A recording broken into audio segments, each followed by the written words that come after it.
Salut les gars, bienvenue sur musculationprisemasse.com, ici Étienne. Et c'est Charles. Sur musculationprisemasse.com, on vous donne des conseils scientifiques de musculation pour vous aider à prendre la masse plus vite. On vous donne des trucs de musculation au gym, puis on répond à vos questions de musculation. Mais aujourd'hui, c'est une journée spéciale parce qu'on va faire rien de ça. Non. On va parler d'un livre aujourd'hui que j'ai dans mes mains qui s'intitule classique. Périodisation, pas pire classique, ouais. Périodisation Training for Sports. Et c'est écrit par Tudor Bompa, qui est un prof dans une université ontarienne, je pense, à McMaster, qui vient de, je pense, la Bulgarie. Ou en tout cas, Ah ouais? peut-être que je parle à travers mon chapeau. Bon, en tout cas, je sais pas. Non, il vient de l'Europe de l'Est. Ah ouais? OK. Ouais. Puis, mais Bompa, tu sais. Ouais, c'est sûr, ça fait bizarre un petit peu. Il s'appelle pas, il s'appelle pas Jean Smith, là. En tout cas, on le salue s'il nous écoute. C'est un Tudor, ça va? Fait que, puis Tudor Bompa, c'est une légende. En tout cas, c'est le gars qui a le mérite d'avoir, on dit souvent qu'il a amené la périodisation en Occident, dans l'Ouest. Donc, évidemment, l'Europe de l'Est, anciennement partie dans certains cas là, du bloc soviétique, on était très fort en URSS sur la périodisation, sur la préparation sportive. Puis là, lui, hop, il a déménagé en Amérique du Nord et tout à coup, il s'est mis à parler de ça ici. Puis c'est un des premiers à l'avoir fait. Un autre de ses livres qui est plus théorique, qui est, je pense, Theory and Methodology of Training, dans lequel il couvre à peu près tout l'entraînement, en tout cas de A à Z, l'entraînement sportif. Première édition publiée genre en 1981. Là, puis il en est à sa 6e édition aujourd'hui. Ouais, c'est ça. Si vous ne reconnaissez pas la couverture ou quelque chose, vous avez déjà entendu parler de l'auteur. Il y a différentes couvertures pour son livre. Puis il y a différents livres aussi. Il y a des plus volumineux qui sont plus un peu textbook. Mais celui-ci, Périodisation Training for Sports, c'est très appliqué. Puis on va vous en parler aujourd'hui. C'est une critique de livre, dans le fond. Ouais, absolument. Une longue intro, tout pour vous dire ça. C'est pas mal ça. Fait que le gars a amené la périodisation. La périodisation, c'est quoi en gros? Mais auparavant, on faisait l'entraînement tout simplement qu'on se disait, on va faire 3 séries de 10, puis on va s'améliorer sur du 3 séries de 10. Mais bien sûr, ça c'est pour les bodybuilders. Mais maintenant, lorsqu'on parle d'entraînement un petit peu plus, la périodisation a été amenée par l'entraînement des athlètes. On voulait amener un sprinter à courir de plus en plus vite ou un gars qui soulève des poids toute sa tête, soulever de plus en plus pesant. Puis là, on s'est rendu compte qu'il y avait des variables qui étaient différentes.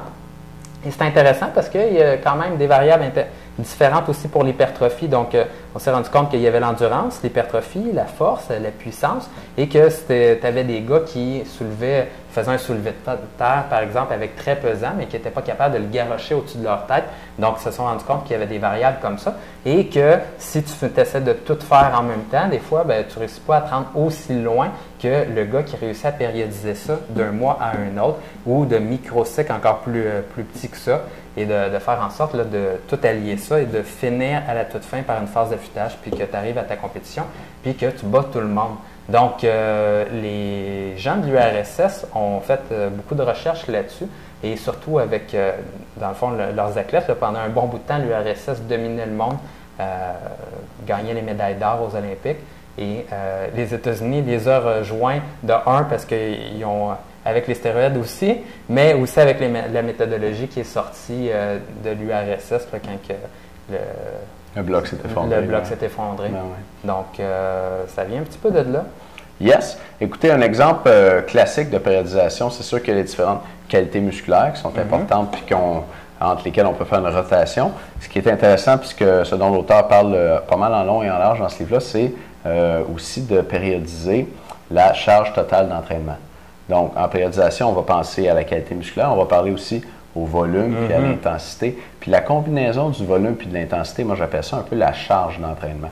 Donc, si j'ai un haut volume, mettons je fais des entraînements de 50 séries, mais j'ai une faible intensité, c'est toutes des séries de 10 avec un poids que je pourrais lever 20 fois. OK, je fais bien d'exercices, mais c'est pas si forçant que ça. Donc, ma charge d'entraînement, même si j'ai un haut volume, est basse. Si j'ai une intensité très haute, genre je vais lever des charges qui sont maximales, puis je vais faire des séries de 3, on va dire, ce qui est très, très, très, très épuisant. Puis que mon volume est bas. Mettons, je fais juste 5 séries de 3 RM, mais vraiment à fond la caisse. Je suis un peu comme brûlé, fatigué de mon entraînement. Après avoir fait 5 fois 3 RM, là, en tout cas, tu ne sortiras pas du gym en chaise roulante, là, mais tu n'es pas supposé avoir vraiment le gros smile d'en face. Mais vu que sur le coup, ça va être très tough, mais tu ne seras quand même pas brûlé parce que la charge d'entraînement est relativement moyenne ou basse parce que tu n'auras pas fait tant de séries que ça. Donc, la combinaison du volume et de l'intensité crée ce qu'on pourrait appeler la charge totale d'entraînement.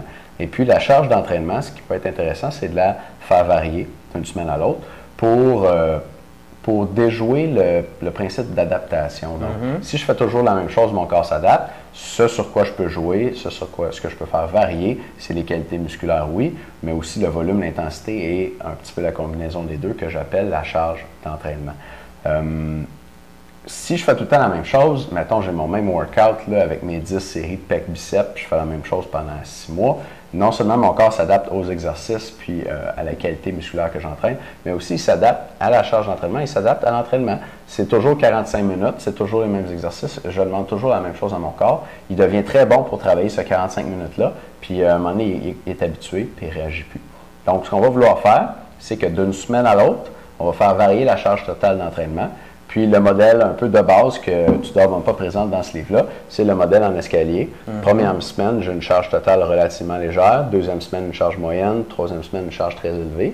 Après ça, je peux prendre une semaine de récupération puis finir avec une charge maximale à la 5e. Donc, c'est une périodisation sur 5 semaines comme ça, en escalier avec une marche qui est plus basse à la 4e semaine et puis une marche maximale à la 5e où je vais essayer de battre mes records personnels dans les exercices sur lesquels je me teste. Si je fais de la musculation à un gym ou peut-être mon 100 mètres au sprint ou mon activité sportive, là, si je suis un sportif. Oui, absolument. Je ne sais pas si ça vous a déjà fait ça, mais moi, je me souviens que, tu sais, un moment où on s'entraîne moins, souvent dans l'année, c'est peut-être plus durant le temps des fêtes. Et ça m'est arrivé souvent d'expérimenter le fait de m'entraîner super fort de septembre jusqu'à fin décembre. Puis là, on est un peu forcé d'arrêter de s'entraîner. Et là, il dirait que tu as plus d'énergie. Puis là, tu te dis, Colin, là, il me semble que j'aurais le goût d'aller au gym. Puis pourtant, je n'avais pas le goût dans les semaines avant d'aller au gym. Donc là, tu as une surcompensation parce que ton corps était fatigué. Tu étais capable d'aller faire tes workouts, sauf que ton corps, il aurait eu bien besoin d'une semaine ou deux de congé. Puis là, en mangeant bien également, en mangeant beaucoup durant le temps des fêtes, des fois, on a une surcompensation. Là, tu te regardes dans le miroir, tu fais, il me semble que j'ai une bonne shape, j'ai de l'énergie, puis ça se passe bien. Tout dépendamment si vous mangez juste du ragoût aussi, là, ça peut vous ralentir un peu durant le temps des fêtes, là, mais si vous mangez bien, puis vous récupérez, des fois, on se dit, regardez, il me semble que j'ai la meilleure shape de ma vie, puis je ne vais même plus au gym. Puis ça, c'est parce que votre entraînement est non périodisé, dans le fond. Donc, ça peut être une bonne idée de périodiser votre entraînement. Donc, un livre que je n'hésiterai pas à recommander, moi, qui est disponible en français aussi. Si vous vous intéressez à l'exercice, c'est pas cette version-là, OK? Donc, il faudrait voir le titre en français. Toi, c'est quoi en français? Non?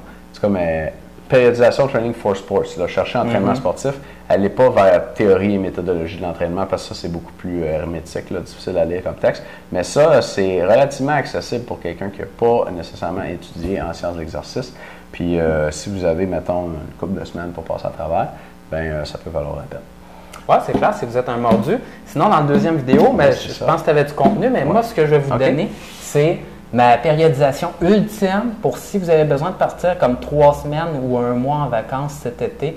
Je vous dis exactement quoi faire dans la semaine avant pour faire en sorte d'avoir, dans le fond, de garder votre shape le plus longtemps possible une fois que vous êtes rendu en vacances puis vous ne pouvez plus du tout vous entraîner. On va y aller avec ça. Pas ça? Ben ouais. Hein? Cool, les gars. Fait qu'on se revoit dans un instant. Cette semaine, méthode 4x20 pour avoir un bon cardio et être cote en vente à 50 %. Dans le fond, la méthode 4x20, c'est 4 méthodes d'entraînement cardio qui sont périodisées ensemble. Vous ne faites pas la même à chaque jour, puis il y a une petite planification sur 4 semaines, justement, un genre de planification d'entraînement cardio qui vient avec. Peut-être pas inspiré directement de M. Bompa, mais dans les mêmes principes.